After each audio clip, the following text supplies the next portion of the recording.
છેલ્લા 16 વર્ષથી પોલીસને ચકમો આપતા પાલેજ પોલીસ સ્ટેશનમાં નોંધાયેલ ગુનાના ફરાર આરોપીને રાજસ્થાનથી ભરૂચ પેરોલ ફ્લો સ્ક્વોડની ટીમે ઝડપી પાડ્યો છે।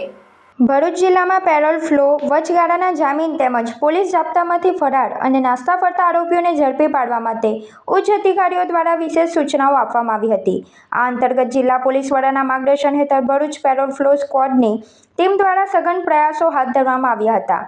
આ દરમિયાન પેરોલ ફ્લો સ્ક્વોડની ટીમને બાતમી મળી હતી કે છેલ્લા 16 વર્ષથી પોલીસ જાપ્તામાંથી નાસ્તો ફરતો અને પાલેજ પોલીસ સ્ટેશનના ગુનામાં સંડોવાયેલો આરોપી પોતાના વતન જયપુર રાજસ્થાન ખાતે છે।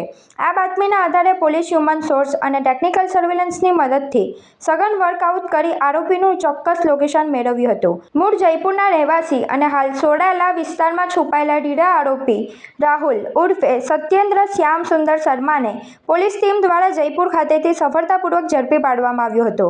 આરોપી વિરુદ્ધ ભારતીય નાગરિક સુરક્ષા સંહિતા મુજબ કાયદેસરની કાર્યવાહી હાથ ધરી આગળની તપાસ માટે પાલેજ પોલીસ સ્ટેશનને સુપ્રત કરવામાં આવ્યો છે। આરોપી વિરુદ્ધ રાજસ્થાનના ભીલવાડા અને બિયાવર સિટી પોલીસ સ્ટેશનમાં છેતરપિંડી અને વિશ્વાસઘાતના ગુનાઓ અગાઉથી નોંધાયેલા છે।